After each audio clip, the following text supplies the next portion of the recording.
RP Singh ji, आज बहुत सारे वो एहतियातन जो मीजर्स लिए गए वो गिनवाए गए। मैंने अपने दर्शकों को बताया शुरुआत में, वो भले ही गिरफ्तारियां हो, चीफ सेक्रेटरी का बदला जाना हो, एडवाइजर नियुक्त करना हो, डीजीपी का बदला जाना हो, फेंसिंग हो, 2021 से जिस तरीके से चीजें शुरू हुई वो भी हमें समझ में आया। कोर्ट का आदेश जो रहा उसने आग में घी डालने का काम किया, ये भी देश के गृह मंत्री ने कहा, मैंने नहीं कहा। उसके बावजूद, इन सारे मीजर्स के बावजूद क्या मणिपुर में आज अमन है, चैन है, शांति है? पहले तो मुझे मुस्लिम में बीच में टोका मैंने अतुल भाई को कि अब झूठ का मूल्य, एक आतंकी संगठन, कोई एक संगठन ऐसा जो कि शरारती हो, उसके आप किसी एक हल्फनामे के बेसिस पे सब कर लें। अगर ऐसे ही कुछ करना है तो मैं आपको पैरेलल एक एग्जांपल देता हूँ।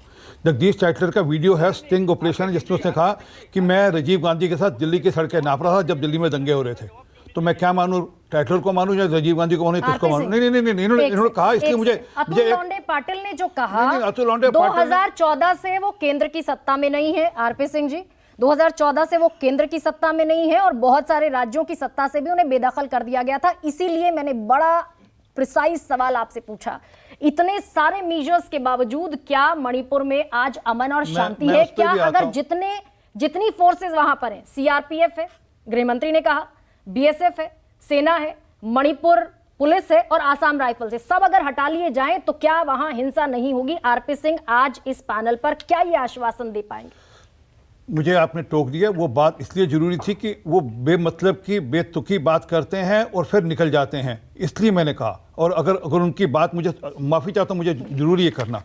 ये अभी कल एक बुक रिलीज हुई है दिल्ली के अंदर, नीरजा चौधरी की, एक इंडिपेंडेंट पत्रकार हैं, फ्रीलांसर आजकल, पहले इंडियन एक्सप्रेस बहुत बड़ी पत्रकार थी। उन्होंने कोट किया अरुण नेहरू को, कहा कि अरुण नेहरू ने राजीव गांधी को उनके सामने कहा कि हमने 5000 सिखों की हत्या की तुम्हें प्रधानमंत्री बनाने के लिए। ये मैं नहीं कह रहा, ये पन्ना नंबर 126 अरुण नीरजा चौधरी की किताब पढ़ लेनी चाहिए। तो आप हमें मत समझाइए। मनमोहन सिंह ने 2005, अगर मैं गलत नहीं हूं, उन्होंने सदन के पटल पर माफी मांगी और क्या कहा वो भी अपने दर्शकों सहित आपको भी बता दूं। मनमोहन सिंह ने कहा, मुझे न केवल सिख समुदाय से बल्कि पूरे भारत राष्ट्र से फिर माफी मांगने में कोई झिझक नहीं है। सोनिया गांधी ने माफी मांगी, सैम पित्रोदा के बयान पर राहुल गांधी ने माफी मांगी। अब मैं 84 के दंगे को छोड़कर अगर मणिपुर पर बात करना चाहती हूं तो क्या भारतीय जनता पार्टी के प्रवक्ता मुझे जवाब देंगे? पहली बात तो सोनिया गांधी जी का वर्ड पढ़ लीजिएगा, वर्ड था रिग्रेट, अपॉलॉजी नहीं था। आई रिग्रेट और अपॉलॉजी में फॉलो करता है। सदन के पटल पर मैं सदन के पटल की बता रहा हूं। अरे मैं नहीं, मनमोहन सिंह जी, आपने सोनिया गांधी जी का नाम लिया, इसलिए मनमोहन सिंह जी की बात नहीं काटी। सोनिया गांधी ने कहा आई रिग्रेट अपॉलॉजी, खेद जाहिर किया।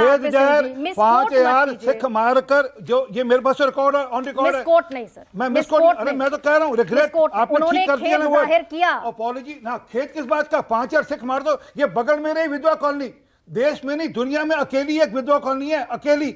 आज तक कभी इनकी, ये कभी गए विधवा कॉलोनी को इनमें से?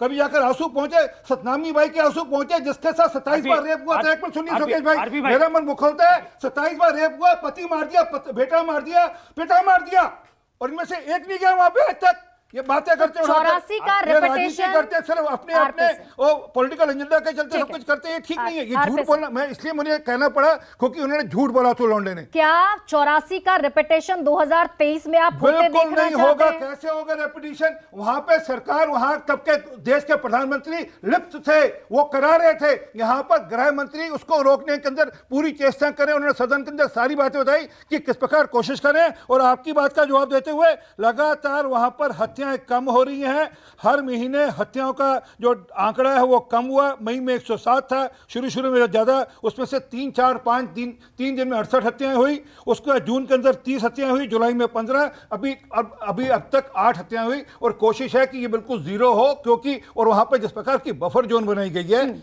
अभी स्थिति इस प्रकार की नहीं है वहां पर कि वहां पर आपस में संवाद बन पाए। कोशिश हो रही है अमित शाह जी की तरफ से भी और बाकी लोगों की तरफ से भी कि आपस में संवाद ठीक हो पाए, कुकियों और मैतेई के अंदर बात हो। जब वो संवाद ठीक हो जाएगा तो सब ठीक हो जाएगा। तो सरकार की इंटेंशन ठीक है। 2 फोर्सेस का जिक्र किया देश के गृह मंत्री ने, मणिपुर पुलिस का जिक्र किया और आसाम राइफल्स का जिक्र किया। कल ही मणिपुर पुलिस ने आसाम राइफल्स के खिलाफ एफआईआर लॉन्च कराई है और आरोप लगाया है कि फंक्शन नहीं करने दिया जा रहा है मणिपुर पुलिस को।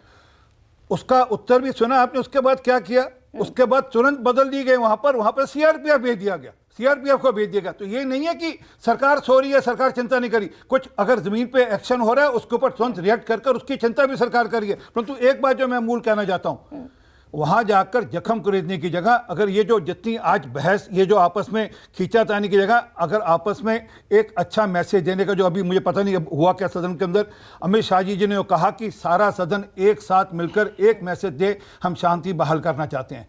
ये राजनीतिक रोटियां सेकना बंद करें, ये लाशों के ऊपर राजनीतिक रोटियां सेकना बंद करें। और ये कोई ये नहीं कि आज के कारण से हो रहा है, और ये नहीं कि सरकार ने कोई जानकर शरारत की हो। वहां पर एक कोर्ट का ऑर्डर आया, वो ट्रिगर बन गया। सुनिए आरपी भाई, सुनिए मैं आगे बताता हूं। पूरे देश के लोगों ने अमित शाह जी को सुन लिया है। मुझे एक चीज अटपटी लगी, जरा बता दीजिएगा। उन्होंने कहा कि आप कह रहे हैं कि हटाया क्यों नहीं, धारा 356 क्यों नहीं लगा दी। उन्होंने कहा कि धारा 356 तब लगती है जब सीएम जो है वो आपके ऑर्डर्स ना मान रहा, कोऑपरेट ना कर रहा हो। अब वाजपेयी जी यहां बैठे हैं, इसकी व्याख्या कर देंगे, आपके सहयोगी हैं। मैं जो धारा 356 समझता हूं वो कहता है, it gives you wide powers to the union government to assert its authority over state if civil unrest occurs and the state government does not have the means to end it। तब लगाया जाता है धारा 356। जरा हिंदी में बता दूं कि धारा 356 केंद्र सरकार तब लगा सकती है जब सिविल अनरेस्ट, जब आंतरिक सुरक्षा खतरे में हो जाए और स्टेट गवर्नमेंट उसको रोक पाने में नाकाम हो।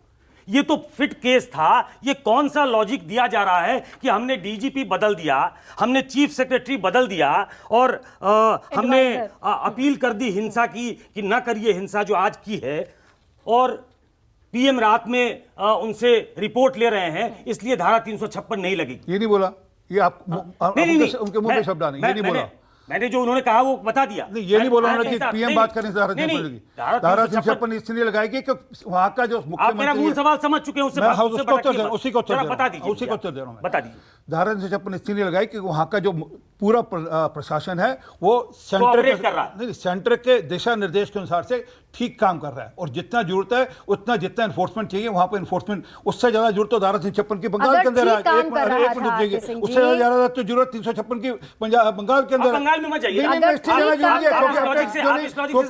क्योंकि वहां पर आप इस लॉजिक से संतुष्ट हैं? बिल्कुल, क्योंकि जो मैंने आपको अभी आंकड़ा बताया, आपको हर महीने का आंकड़ा बता रहा हूं, और कम हो रहा है और आगे। गरिमा जी, जरा वाजपेयी जी से पूछ लीजिए ना, धारा 356 क्या कहता है, वाजपेयी जी बता दीजिए। देखिए, आपने पढ़ के सुनाया, जनता को पढ़ के सुनाया, लेकिन 356 की जो पावर डिस्क्रिशनरी है वो सेंट्रल गवर्नमेंट के पास है, on the basis of the recommendation governor अगर करेगा।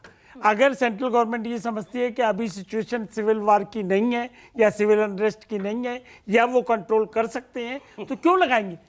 नहीं, मतलब ये तो अब आप हो तो भी यही परिभाषा दोगे, परिभाषा थोड़ी बदल जाएगी। देखिए, आप एनडीए का हिस्सा है के वाजपेयी जी, और आपकी जो वैचारिक प्रतिबद्धता और राजनीतिक प्रतिबद्धता है वो मैं समझती हूं, लेकिन ऐसा ना कहिए, प्लीज ऐसा ना कहिए। ये इंटरप्रिटेशन है, जो लिखा हुआ वर्ड टू वर्ड वो उसकी आरपी सिंह जी, आपने कहा, एक सेकंड, 356 इसीलिए नहीं लगाई क्योंकि सिविल वॉर की स्थिति, जैसा सुकेश ने अभी, एक सेकंड, आपने कहा कि क्योंकि स्टेट में सब कुछ ठीक चल रहा था, मुख्यमंत्री सपोर्ट कर रहे थे, कोऑपरेट कर रहे थे, उसके बावजूद सुप्रीम कोर्ट को, सीजेआई को ये क्यों कहना पड़ता है कि कानून व्यवस्था ध्वस्त है? ये क्यों कहना पड़ता है कि एफआईआर जो वहां रजिस्टर हुई उन पर कोई एक्शन नहीं हुआ? पुलिस क्या कर रही थी? 3 मई की घटना, 4 मई की घटना की एफआईआर 18 मई को क्यों हुई? ये तो सीजेआई ने कहा। आपको लगता है कि वहां सब कुछ ठीक चल रहा था?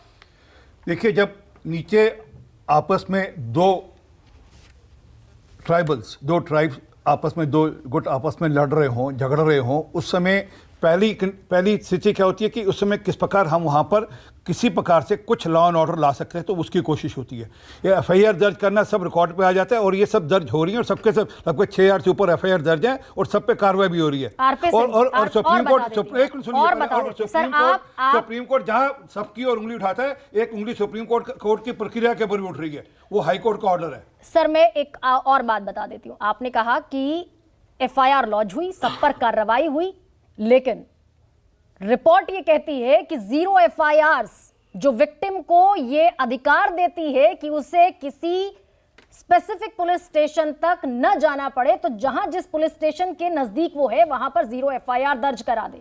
मोइरैंग, थोबल, सेकुल, चुराचांदपुर, वहां पर 0 FIRs को रेलेवेंट पुलिस स्टेशन तक पहुंचने में 1 महीने का समय लगा। एक महीने का समय लगा सर। उत्तर दे रहा हूं। आमने सामने गोलियां चल रही हो, निशानेबाजी हो रही हो, घर जला रहे जा रहे हो, उस समय पुलिस पहले कागजी कार्रवाई FIR करेगी। हाँ, उनके खाते में आ गया, पहले जाकर वहां पर नीचे जाकर शांति बहाल करने की कोशिश करेगी। वो जो गोलियां आपस में चल रही हैं, जहाँ वहां पे जो आपस में घर जलाए जा रहे हैं, उसकी चिंता पहले करेगी। लेकिन पहली चिंता क्या होगी? पहली है चिंता क्या होनी चाहिए? ठीक है सर, 356 लेकिन नहीं लगाएंगे और जस्टिफाई करेंगे इस बात को कि सब कुछ ठीक 356 था। का सबसे बड़ा केस तो बंगाल का सब बनता है, कुछ जो वहां ठीक की था। मुख्यमंत्री कोऑर्डिनेट करने की जरूरत नहीं है। जहाँ चुनाव के अंदर 50 लोगों की हत्या होती है, अधीर रंजन चौधरी वहां का धरना लगाकर बैठते हैं कि ये सुप्रीम हमारे कोर्ट ने 18 कहा। लोगों की हत्या कर दी ममता बनर्जी ने। मैंने नहीं सर, कहा। ये सुप्रीम कोर्ट ने कहा you can't excuse Manipur with some other state, you can't excuse Chhattisgarh, Rajasthan, Telangana, Paschim Bangal आप नहीं एक्सक्यूज मेरे कर खिलाफ सकते कंटेम्प्ट हो सर। सकता है, फिर भी मैं कह रहा हूं सुप्रीम कोर्ट अगर 3 उंगलियां उठा रहा है तो एक अंगूठा उनकी तरफ भी आ रहा है, वो हाई कोर्ट का जो ऑर्डर है और वो है। उनके अंतर्गत आता है। ये स्थिति है। मैं बाकी मेहमानों पर आऊंगी। अतुल जी, बहुत छोटा सा रिएक्शन आपसे भी लूंगी, लेकिन